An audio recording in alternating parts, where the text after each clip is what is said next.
só Deus tem para você. Aos teus pés me rendo, pois a tua glória quero ver. Amém. Aplauda o Senhor com alegria, dê glória a Deus. Bom dia, povo de Deus. Paz seja convosco. Assim, de longe, dá um tchauzinho aí para o seu irmão. Diga que é muito bom ter você aqui nesta manhã. Amém? Muito bom. Tá bom só o Márcio aqui comigo. Vamos continuar orando por esse grupo abençoado do Senhor que tem louvado, trazido uma mensagem de paz cantada todas as manhãs de domingo para nossas vidas em nome de Jesus. Abra sua Bíblia, livro de Naum. Procura Mateus, como eu sempre falo, e venha descendo. Nós estamos estudando, irmãos, os profetas menores, chamados profetas menores. Não porque eles eram mais baixos, mas porque escreveram menos, ou tem menos história dentro da palavra, dentro da Bíblia, a ser narrada por eles. Amém? Naum, no capítulo 1. Você que semana passada acompanhou a história de Nínive, como tudo na Bíblia, nós temos início, meio e fim.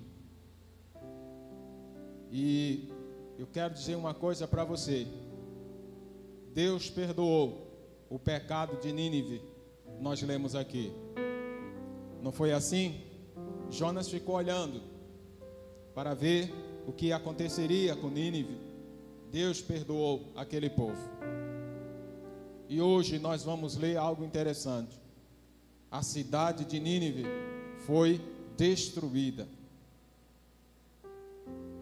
Como pode Deus ter perdoado e a cidade ter sido destruída? Calma, que a gente vai chegar lá. Por isso que a Bíblia não pode ser lida com pressa. Vai estudando. Tire essas manhãs de domingo para estudar a palavra de Deus na sua casa com a sua família. Quem encontrou, de glória a Deus. Naum capítulo 1, do versículo 1 em diante, que começa dizendo assim: sentença contra Nínive. Livro da visão de Naum, o Eucosita.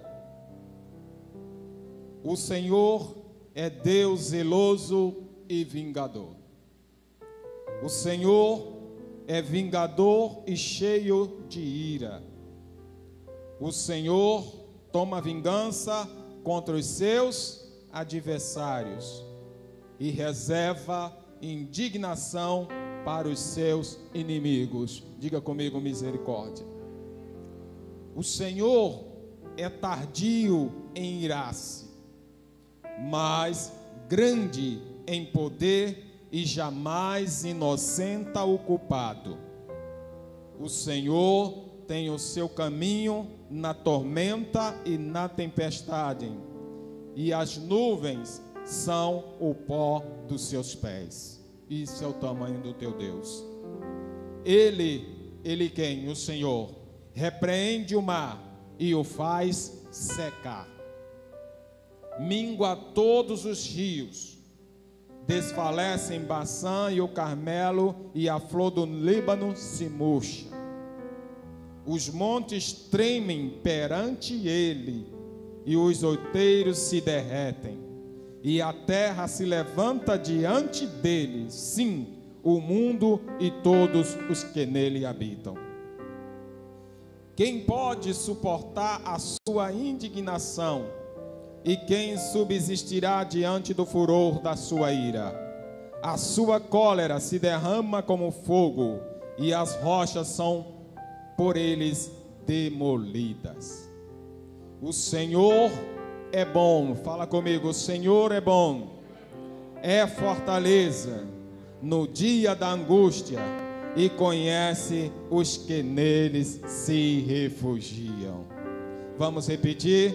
O Senhor é bom, é fortaleza no dia da angústia, e conhece os que neles se refugiam. Dê glória a Deus. Podem sentar. Entenderam? Visão desse profeta, ele começa exaltando o poder e a graça de Deus. Começa falando sobre vingança. Começa falando como Deus dá cabo de toda a injustiça e de toda a maldade. Mas termina dizendo, até o versículo 7, porque logo em seguida vem uma profecia, dizendo o seguinte: o Senhor é bom. Diga para o seu irmão aí que está do seu lado na tua casa: o Senhor é bom. Aleluia. Ele é fortaleza no dia da angústia para o que neles se refugiam. Meus irmãos, precisamos entender o caráter, as características de Deus, para que possamos saber como nos conduzir perante Ele, como é que esse Deus age, a forma como Deus conduz as coisas, porque nós ouvimos falar muito da misericórdia de Deus, e Deus é muito misericordioso. Deus é bondoso, Ele é amor, mas é tudo isso que o profeta de Deus também falou aqui. Ele não toma por inocente aquele que é culpado, não. Ao seu tempo, o Senhor trará tudo à tona e julgará o seu povo. E eu quero começar, irmãos, aqui perguntando para você: você já teve contato com pessoas que prometem que vão mudar e depois elas não mudam? Você já conviveu com pessoas que diz para você: eu não vou fazer mais isso, foi apenas um erro, foi um deslize, e algum tempo depois essa pessoa comete os mesmos erros? Você já esteve com pessoas que dizem: olha, foi só essa vez, eu não vou fazer mal, mas foi apenas um deslize que eu tive aqui, me perdoe. E você perdoa e essa pessoa comete os mesmos erros depois, ou até maiores? Não precisa levantar a mão, mas com certeza todos nós já lidamos com essa situação. E não foi diferente com essa cidade. A cidade que recebeu o perdão, o amor de Deus, a cidade que recebeu as misericórdias do Senhor, cidade de Nínive. Mas 100 anos depois, ela volta a praticar as mesmas maldades. 100 anos depois, começa a fazer coisas piores do que fazia. E aí, Deus, a paciência, o amor, a misericórdia tem limite. Por isso, irmãos, quando vê alguém caindo ou cair, não se assustem. Deus é um Deus zeloso e é um Deus que vai trazer à tona toda a injustiça, porque Ele é justo. Não adianta subir ao púlpito e falar Deus de amor, que perdoa todos os pecados, porque Ele faz assim. Mas temos que falar a justiça e a graça de Deus. Não é simplesmente palavras para te assustar, não. Ao contrário, Deus quer te levar à profundidade e a ter intimidade com Ele. Mas para ter intimidade com a pessoa, você precisa conhecê-la. Amém? Diga glória a Deus. Nós precisamos conhecer. Você só vai me conhecer a miúde quando você começa a conversar comigo e a saber do que eu gosto, do que eu não gosto. É assim todo o relacionamento. Todo o relacionamento começa, e tem que começar assim, sabendo aonde você pode ir, aonde você pode chegar, para que mais tarde não tenha que passar por nenhuma dificuldade. A cidade de Nínive, ela foi crescendo, uma cidade bela e esplêndida. Na cidade de Nínive foi construído um palácio que tinha o nome Palácio Sem Igual. E eu vou te falar um pouco aqui de história. A história, os arqueólogos descobriram, porque há muito tempo achava que era simplesmente uma visão do profeta, e isso não tinha acontecido até descobrirem a cidade. A cidade era cercada por rios, esplendorosa. A cidade era murada. A cidade tinha grandes canais que traziam água, de modo que se houvesse um cerco a esta cidade, o povo estaria protegido, porque tinha água, tinha alimentação. Dentro dessa cidade foi construído uma grande biblioteca. E naquela época os livros eram de pedra e de barro. Imagine o tamanho que seria para guardar todas aquelas coisas ali. E por isso a cidade foi se transformando e foi mudando. Irmãos, precisamos ter cuidado, que o que aconteceu com Nínive acontece com qualquer um de nós. Eu não posso dizer que sou brasileiro, sou sergipano, porque eu não represento um estado, eu faço parte dele, logo eu sou também esse estado. Mas quando Deus está falando sobre Nínive, está falando sobre todos os brasileiros, sobre todos os sergipanos, está falando comigo, está falando com você. Nós somos a igreja de Cristo aqui na terra, diga glória a Deus. E Deus fala com a sua igreja, demonstrando como as pessoas erraram, para que ela não siga por esse mesmo caminho, porque o caminho que Deus quer te conduzir é o caminho de salvação. Deus quer te preparar para estar no céu. Deus quer te preparar para que você viva uma vida em abundância, em alegria, na presença do Senhor. Quem crê nisso, glorifica o seu nome, a ponto de entregar o seu próprio filho. A grandeza e a majestade dessa cidade era tremenda, que os arqueólogos encontraram ali um pátio de mais de 503 metros quadrados, onde eram realizadas grandes festas e onde o rei recebia os seus convidados. Mais de 80 cômodos nesse palácio chamado Palácio Sem Igual. Meu irmão, muitas das vezes quando nós começamos, Deus começa a nos abençoar, nós nos esquecemos do que éramos. E começamos, e assim foi com essa cidade, a taxar as outras cidades de uma forma diferenciada. Humilhavam, como nós vimos aqui semana passada. Pegavam os reis dessa cidade, furavam seus olhos e colocavam como mendigos nas ruas, ou presos em gaiolas, até que morressem de fome. A crueldade subiu tanto a este povo que eles não tinham amor por ninguém. Se achavam, era uma cidade que ninguém podia dominar, porque possuía grande exército. Mas não há aquele que se levante, que Deus também não coloque no pó, porque Ele faz assim, quando Ele quer, na hora que Ele quer.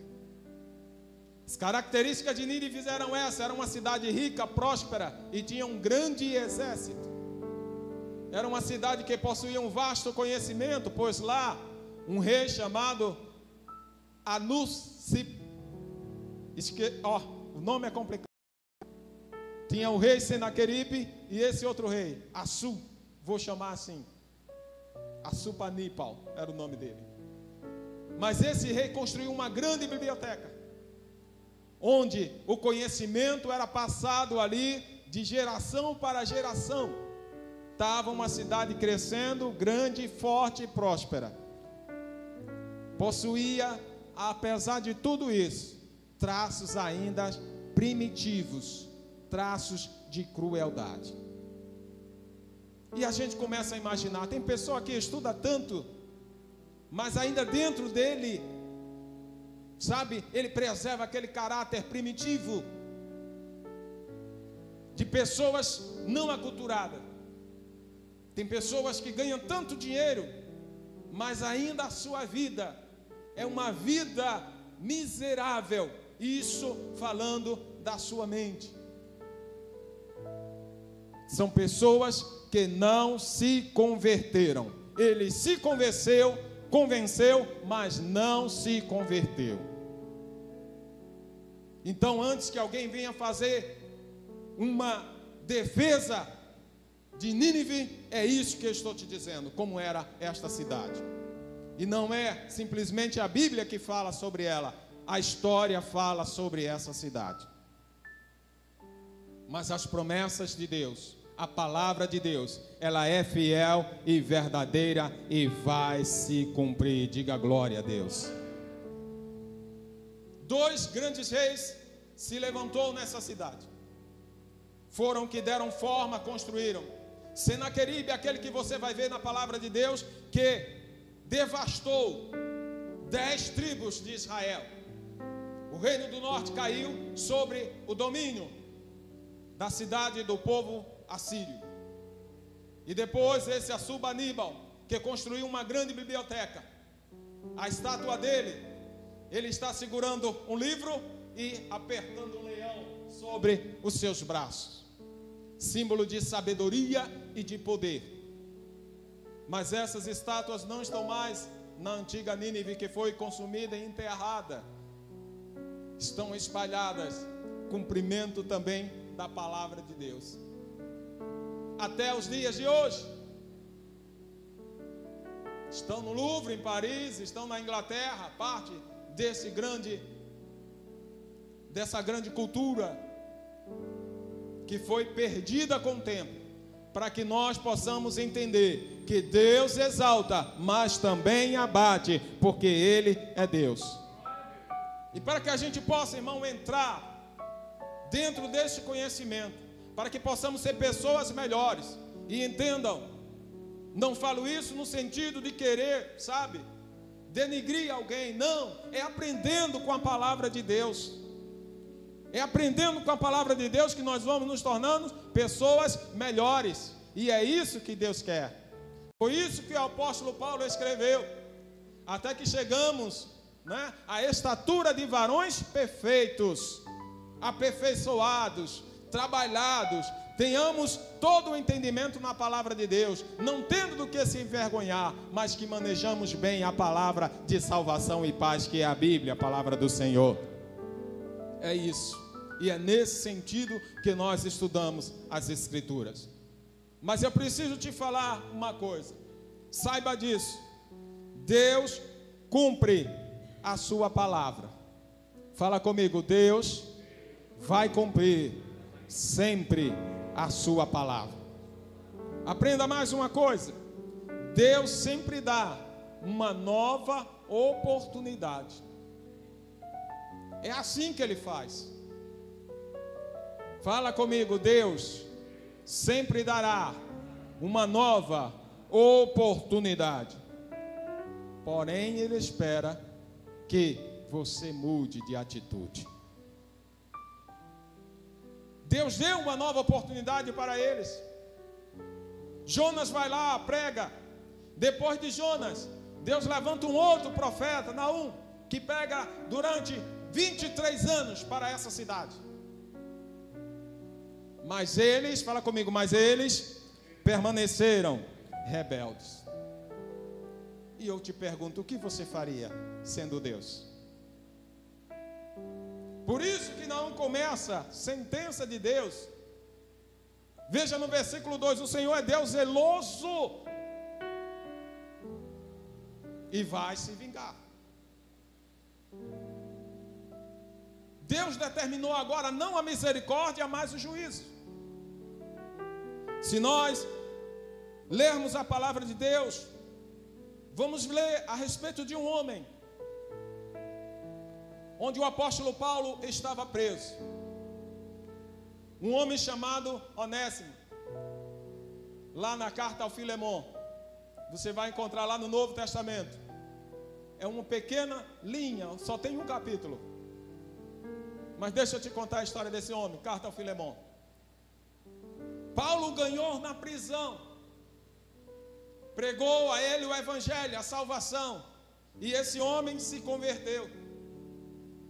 Só que Onésimo era um homem que tinha, pelo que está narrado lá nessa carta, tinha defraudado ou roubado ao seu senhor.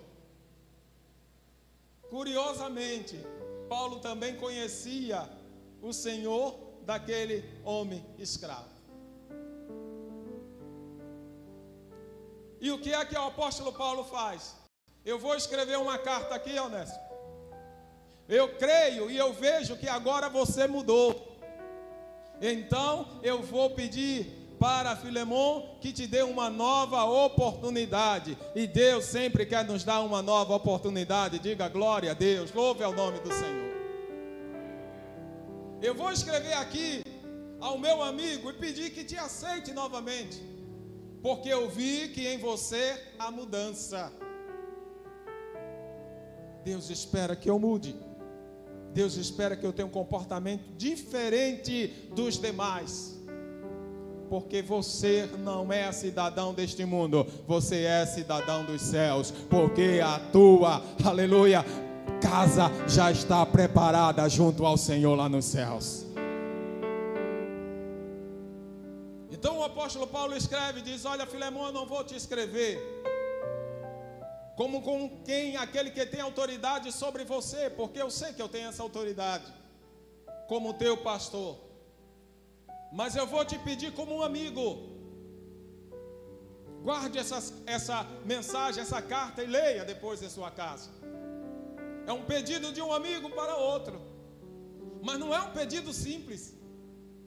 Ele diz: ó, Filemon, eu vou pedir que você receba Onésimo, este meu filho. Eu poderia te pedir com a autoridade que tenho sobre você, mas eu vou te pedir como um amigo. Recebe-o. Tudo que ele fez, tudo que ele defraudou, tudo que ele roubou de você, eu vou pedir uma coisa para você: perdoa. E se ainda te fez mais do que isso, eu vou te falar algo que vai ficar marcado ao teu coração. Põe na minha conta. Eu, Paulo, o velho, teu amigo, estou te pedindo isso. O que isso representa? O Senhor Jesus, quando te salvou, o Senhor Jesus, quando te chamou para a sua presença, tudo que você devia no passado, Jesus disse: olha, Pai, agora está na minha conta, porque ele está lavado, remido no sangue que eu paguei ali na cruz do Calvário. Fala para o teu irmão, tudo que o meu passado, fala para o teu irmão assim: o meu passado está na conta de Deus, está na conta de Jesus. A partir de agora, viva uma nova vida. Esqueça as práticas do passado, porque a partir de agora, quem vai te cobrar é Deus. Cuidado. Horrível coisa é cair na mão do Deus vivo. Nos ensina a sua palavra. Leia comigo 1 João 1, 9 e 10. Diz assim: se confessarmos os nossos pecados, ele é fiel e justo para nos perdoar os pecados e nos purificar de toda a injustiça. Porém, se dissermos que não pecamos, fazemos-no mentiroso e a sua palavra não está em nós. Não esconda o seu pecado.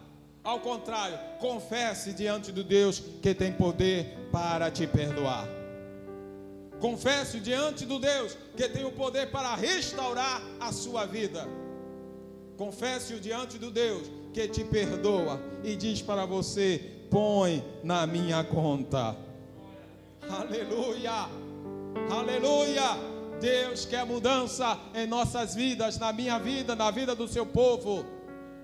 Oh, irmãos, o mundo ainda não acordou para saber que tudo que está nesta palavra não foi feita tão somente para os cristãos, não, foi feita para o mundo. Todos nós seremos julgados, quer você seja cristão ou não, pela mesma palavra, porque está escrito: tudo que o homem disser dará conta diante do Senhor no dia de juízo. Oxalá o mundo acordasse para que visse o que está escrito nesta palavra e cumprisse em nome do Senhor Jesus. Fala comigo: Deus, Ele cumpre a sua palavra. Há uma história bíblica, e eu quero que você abra aí comigo, em tua casa também, Josué no capítulo 6, versículo 26.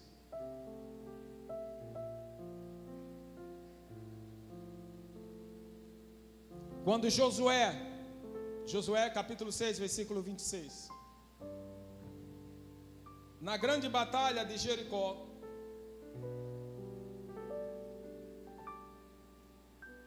os muros das cidades haviam caído.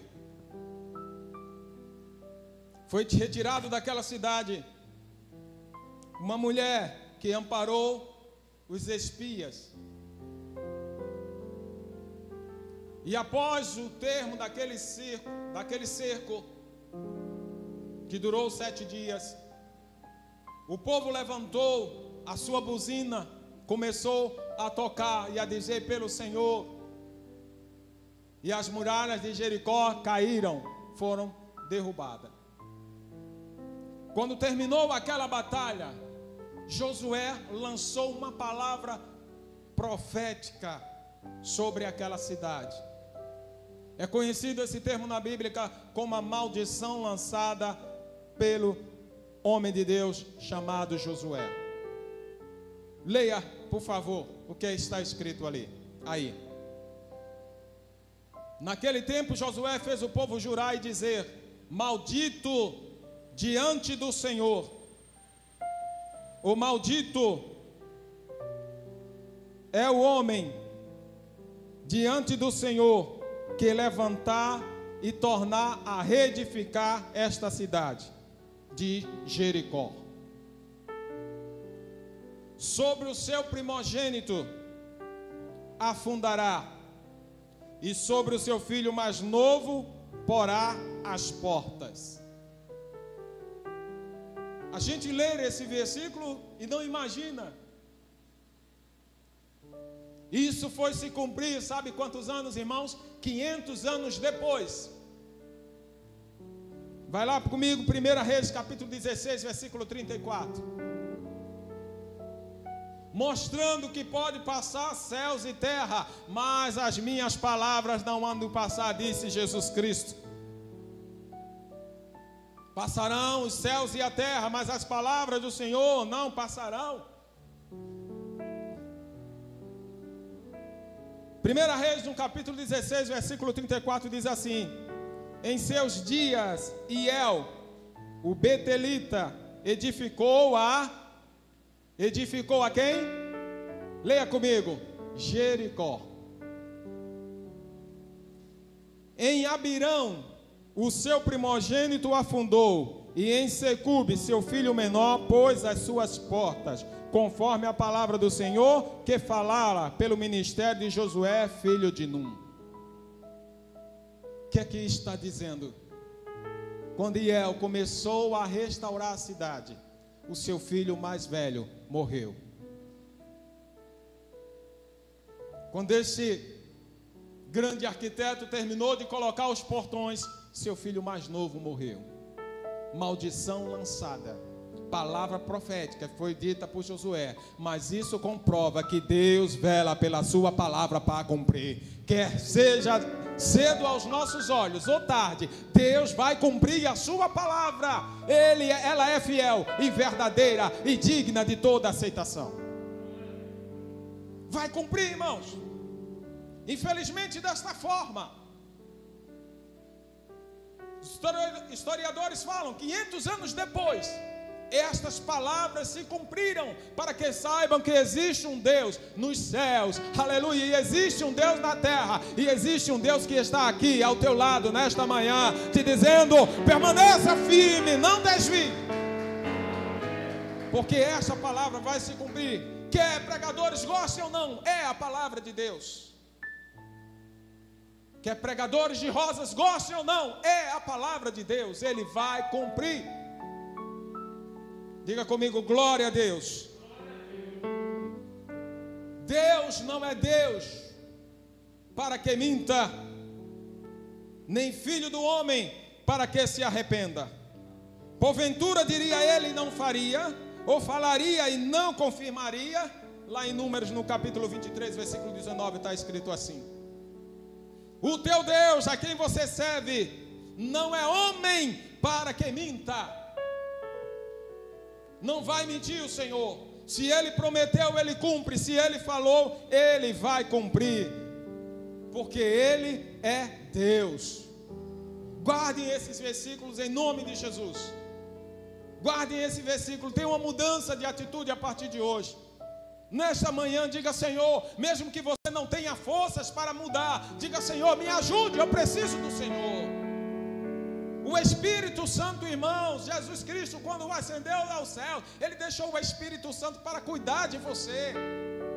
Ele disse, Jesus prometeu: vos deixo aquele que será o vosso consolador, o ajudador. Pede ajuda ao Espírito Santo, pede ajuda a Deus. É o papel do Espírito Santo te guiar, te abençoar, te consolar, te levar à presença do Senhor. Nós precisamos entender uma coisa, irmãos, e eu quero falar sobre duas coisas que talvez você não saiba. O tempo de Deus é diferente do nosso tempo. Fala comigo: o tempo de Deus é diferente do meu tempo. Nós vivemos o tempo cronológico. Tudo é marcado, segundos, milésimos de segundos, minutos. Mas o tempo de Deus é diferente do nosso. Isso é comprovado cientificamente, sabe? Einstein falou sobre isso, a tal da teoria da relatividade, que o tempo no universo é diferente do tempo na Terra. A NASA fez uma experiência, pegou 2 astronautas, gêmeos, praticamente o mesmo DNA, um passou 1 ano na estação, o outro aqui na Terra, sendo estudados os dois. Quando o outro retornou, fizeram novamente os exames, viram que o que ficara aqui na Terra havia envelhecido mais rápido do que o que tinha ido para o universo, que sim estava na estação. Mas não foi tempos de anos, questões de segundos. A condição física do que estava no espaço era melhor do que o que ficou aqui na Terra. Comprovando o que a palavra de Deus já nos ensina. Procure isso. Astronautas, sobre a diferença do tempo. Isso saiu em diversas revistas, mostrando que Deus, Ele é sábio, Ele é a ciência em si. Mas às vezes nós confundimos as coisas e queremos que esse tempo seja igual. Deus, por que o Senhor não me respondeu? Diga para o teu irmão aí: calma, filho, tudo tem o seu tempo diante de Deus. O apóstolo Pedro, leia comigo por favor, ele fala sobre esse tempo do Senhor. 2 Pedro capítulo 3 versículo 8, abra a sua Bíblia. Mas amados, não ignoreis uma coisa. Que coisa, Pedro? Que um dia para o Senhor é como 1000 anos, e 1000 anos como um dia. Não ignoreis isso. O tempo para Deus é diferente do tempo que você passa aqui. Às vezes você está orando e Deus parece que não está te ouvindo, não te dá a resposta. Calma, persista em oração. O salmista, Salmo 90, versículo 4 diz: porque 1000 anos são aos teus olhos, Senhor, como o dia de ontem que passou e como a vigília da noite. O tempo de Deus é diferente daquele que nós temos aqui na terra. Mas eu vou te dizer uma coisa: o tempo é diferente, mas o Deus continua o mesmo. O tempo pode ser até diferente, mas o amor de Deus por você continua sendo o mesmo. Ore, clame, peça a Deus, clame ao Senhor, peça ao Espírito Santo: me ajuda, Senhor. Aleluia, diga glória a Deus. Uma outra coisa que precisamos entender, irmãos, é que Deus não tem prazer na morte de um pecador. Alguém pode até dizer: olha, bem feito, porque eles não obedeceram a Deus, porque eles não fizeram a obra do Senhor, Deus deu oportunidade. Mas Deus não tem prazer na morte de um pecador. Ao contrário, Deus quer antes que ele se arrependa. Deus quer antes, por isso que muitas das vezes acontece e a gente fica, meu Deus, antes Deus tivesse preparado e levado. Não, Deus não sente este prazer, esta alegria. Os sentimentos de Deus são diferentes dos nossos. Deus quer acolhê-lo no céu, mas precisa que ele se converta, que ele se arrependa. Com que base, irmão Raimundo, você lê isso ou fala isso? Irmão, com base na Bíblia, a palavra de Deus. Abra aí Ezequiel capítulo 33, versículo 11. Veja o que teu Deus fala para o povo de Israel. Fala para mim, fala para você. Disse-lhe Deus, disse-lhe o Senhor, vivo eu, diz o Senhor Deus, que não tenho prazer na morte do ímpio, mas que o ímpio se converta do seu caminho e viva.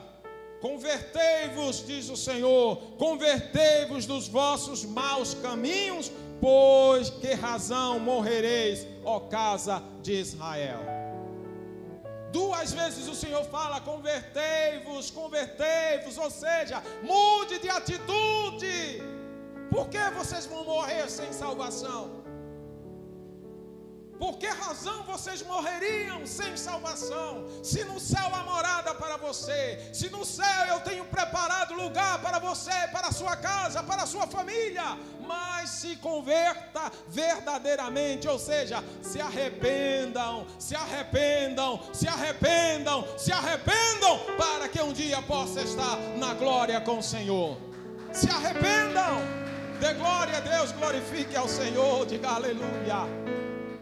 Fala comigo, Deus, eu preciso mudar as minhas atitudes para que possa estar nos céus com o Senhor. Diante disso, também precisamos entender 2 coisas. Deus é justo. Fala comigo, eu preciso saber que Deus é justo. Eu preciso saber que Deus não tem prazer na morte do ímpio. Eu preciso saber que o tempo de Deus é diferente do meu. Você pode dizer amém? Precisamos saber disso, irmãos, para que possamos entender como é que funciona, como é que nós chegaremos à presença de Deus. Deus é justo. Ele não vai fazer, irmãos, nada com injustiça. Tudo que Deus faz tem a justiça, porque Ele é justo. E Deus, o que é que eu tenho que fazer? O que é que eu faço para alcançar a salvação, como fez aquele carcereiro? O que eu preciso fazer para alcançar esta salvação que vocês estão pregando quando Paulo e Silas estavam na prisão e as portas se abriram? Ei, diga para mim o que eu preciso saber para que eu possa alcançar esta salvação. E Deus pede tão pouco de nós. Também está na sua palavra. Nós já lemos mudança de atitude, que nós nos convertemos ao Senhor.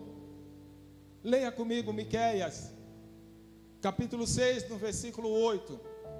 O que é que Deus exige? Exige de mim, de você, irmão. O que é que Deus quer de mim?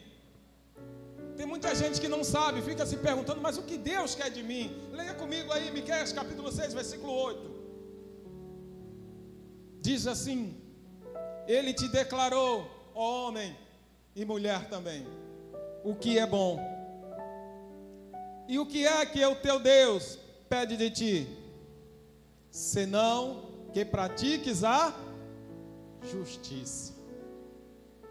Leia aqui comigo no slide. E ames a benignidade e andes humildemente com o teu Deus. Entendeu aí? Ele te declarou já o que é bom. E o que é que ele está pedindo de você? Está falando para Pedro, Paulo, João, José, Maria, Francisco, Raimundo: pratique a justiça. Pratique a justiça. Não é simplesmente o que você quer. Faça o que é justo. Faça o que é correto. Andes humildemente no caminho do Senhor. Está faltando muita justiça. Está faltando muita humildade. Por isso que muitos irão ficar. Faltou humildade em Nínive. Por isso que ela pereceu. Faltou justiça em Nínive. Por isso que ela pereceu. Faltou humildade. Irmãos, precisamos de mudança. Diga comigo: eu preciso mudar. Amém. Você está lembrado que você canta ao Senhor: quando o meu eu e meu orgulho. Você não canta isso?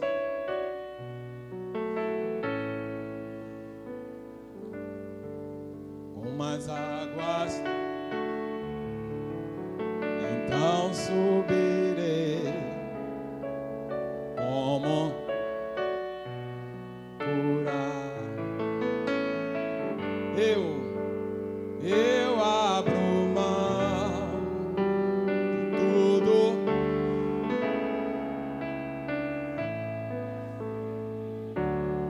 Ó meu Senhor, eu abro mão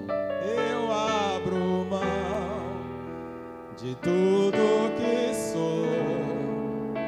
Para o quê? Senhor, fala comigo, Senhor. Senhor, quebra. O que é que eu preciso? Quero. E o que?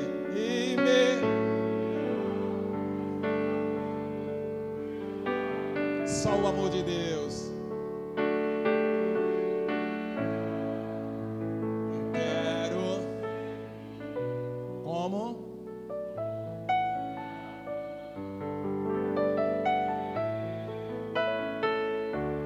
Mais uma vez, Senhor. Senhor, quebra. O que é que você precisa? Eu quero descer e mergulhar.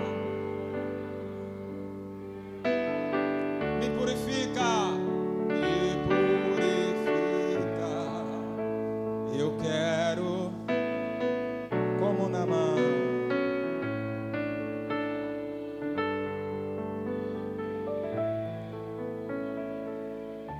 Salmo 7, versículo 11 e 12 diz: Deus é juiz justo, um Deus que se ira todos os dias. Se o homem não se converter, Deus afiará a sua espada. Já tem armado o seu arco e está aparelhado. A palavra de Deus também nos diz que ele é tardio em irar-se, porque ele espera que você mude de atitude. Porque eu vou sabendo que Deus já diz: olha, ele te declarou que é bom. E o que é que Deus pede?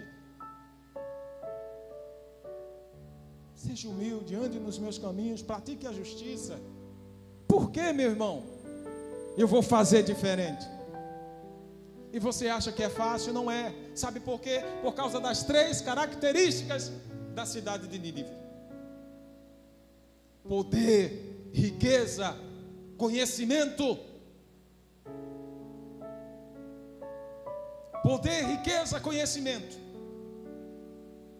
faz com que o homem se exalte. E a terceira, que foi a volta às práticas das mesmas crueldades, desejos primitivos. Era uma cidade que era conhecida como a cidade dos caçadores. Práticas erradas. não teve mais jeito. Deus trouxe juízo sobre esta cidade. Diga que Deus tenha misericórdia da minha vida.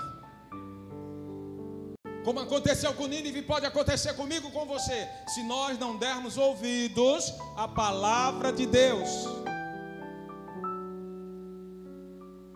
Minha sábia vozinha dizia: quer conhecer uma pessoa, faça negócio com ele, ou então case-se com ele.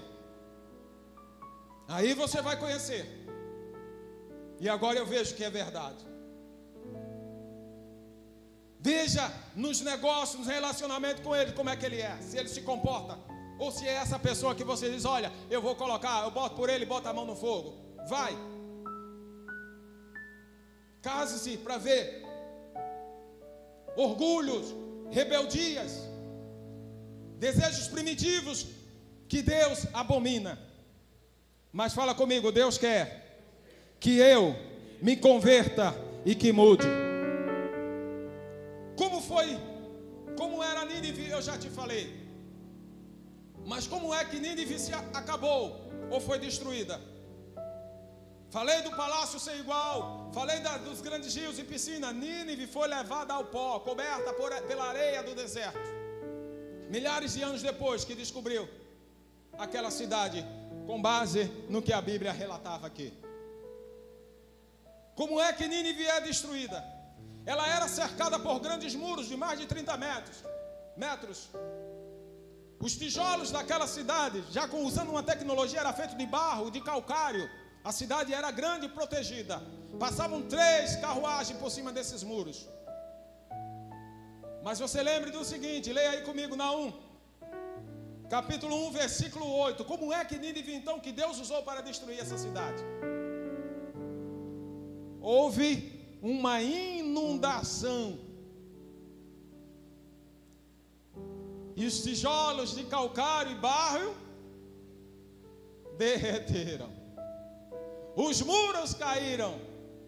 E naquele momento, os medos, os persas e os babilônicos já haviam se reunido para lutar contra essa cidade. É na brecha que o inimigo entra. É na brecha que o inimigo vai entrar. E foi quando os muros cederam, caíram, que o exército inimigo avançou. Os arqueólogos, e aí eu volto para a história e não para a Bíblia, encontraram corpos lançados sobre valas, sobre ruas, de pessoas que estavam no sentido e foram correndo e foram atingidas. Não estavam em cemitério, estavam espalhados por todo aquele local. Que Deus está dizendo, Deus anunciou para aquela cidade. Vamos lá mais à frente, Naum capítulo 2, capítulo 1, versículo 14, melhor dizendo.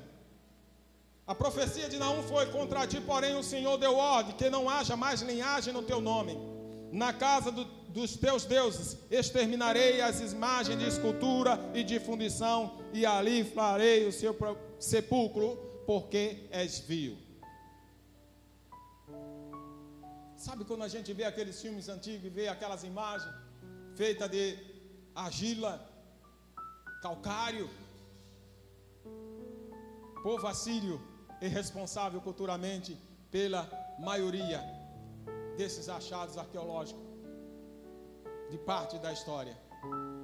Eles tinham a habilidade de ir na pedra e talhando, fazendo desenhos, mostrando conquistas, mostrando as suas vitórias, sempre mostrando as vitórias.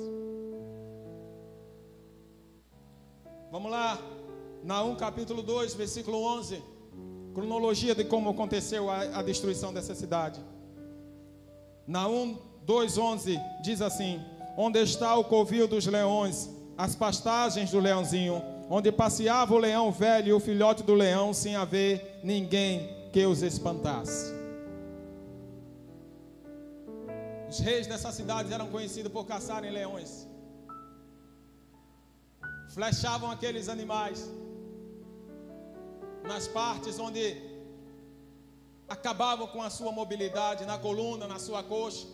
E depois do animal batido, eles iam e sangrava aquele animal.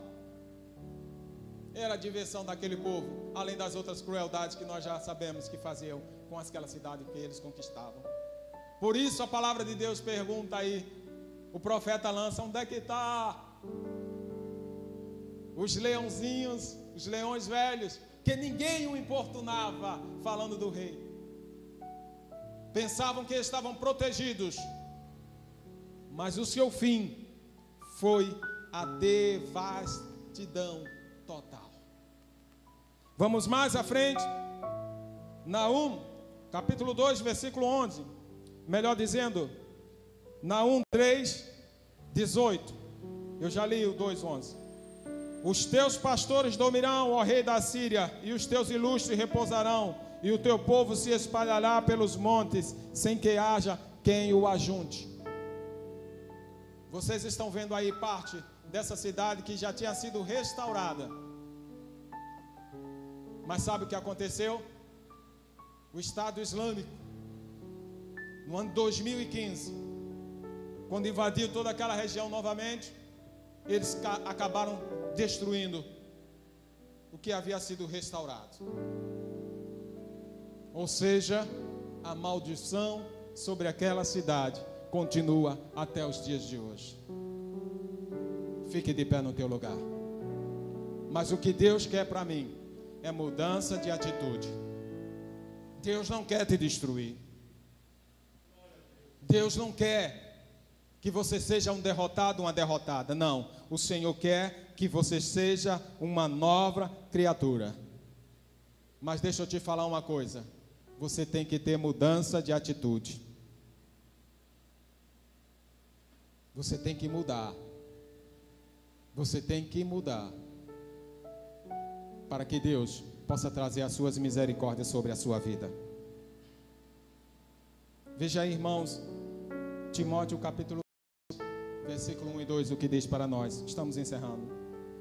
Sabe, porém, isto, que nos últimos dias, os dias que estamos vivendo, sobrevirão os trabalhosos, porque haverá homens amantes de si mesmo, avarentos, presunçosos, soberbos, blasfemos, desobedientes a pais, a mães, ingratos e profanos, mais amantes do dinheiro e dos prazeres do que amantes de Deus.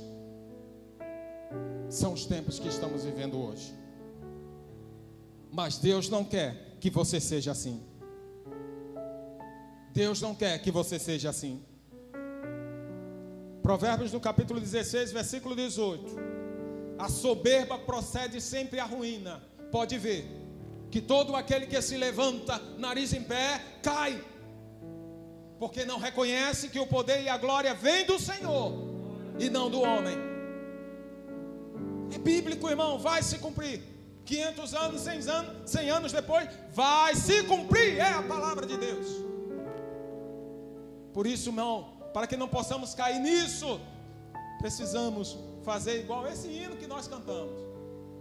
Abra mão de tudo, mas queira estar um dia na presença do Senhor teu Deus, dizendo: vinde a mim, filho, recebei por herança aquilo que está preparado desde a fundação do mundo. Por quê? Porque você teve mudança de atitude. Senhor, quebra. Eu quero. Erga suas mãos para o alto. Fale com Deus. Se ainda há alguma altivez no teu coração, diga: Senhor, me muda. Eu preciso ser mudado. Eu preciso ser purificado.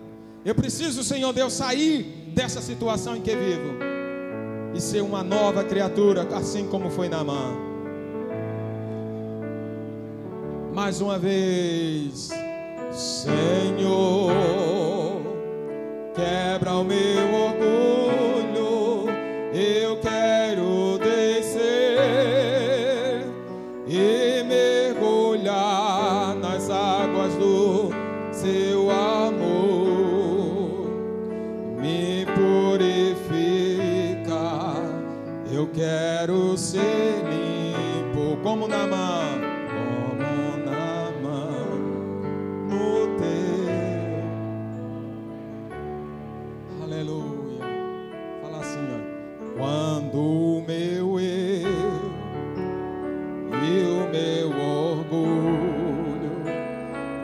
descer comigo e se misturar com as águas do rio. Então subirei como Naamã, curado.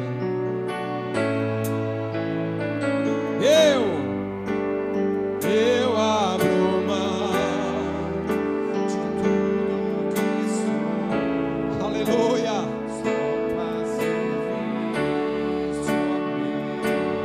Eu abro mão, Senhor. Eu abro mão de tudo que sou.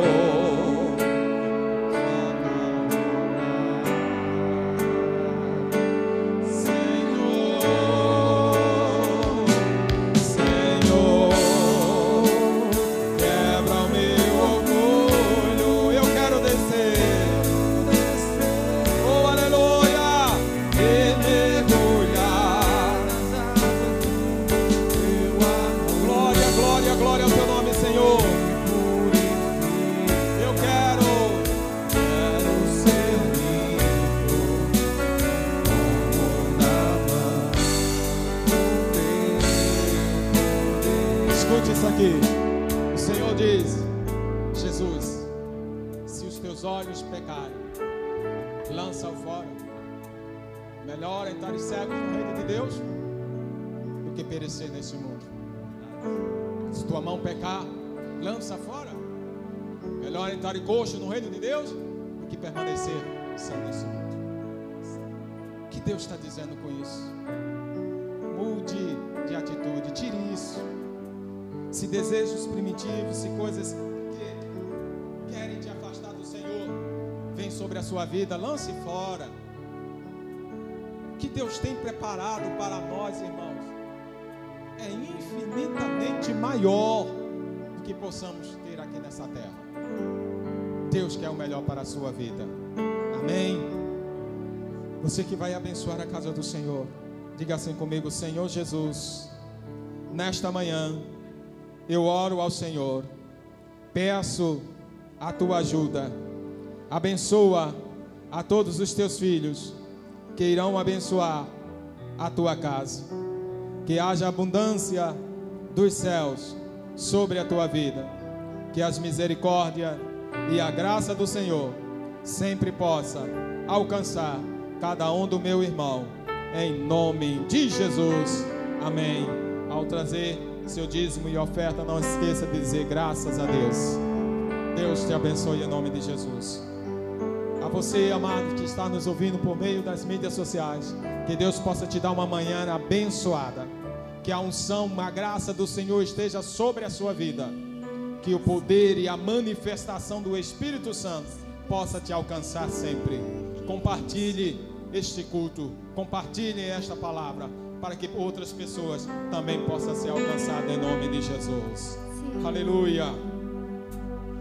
Louvemos a Deus. Perceber quem sou, podes ver se há em mim um verdadeiro adorador. A minha Ofereça a Deus o teu melhor, o teu louvor. ofereço a ti, Deus meu. Amém. Glória a Deus. Pra reconhecer que nada tenho. Que a graça do nosso Senhor e Salvador Jesus Cristo, as doces consolações do Espírito Santo esteja comigo, com a minha igreja, hoje e sempre, e que a igreja diga amém. Vão em paz, que o Senhor abençoe a cada um de vocês. Quero me alegrar.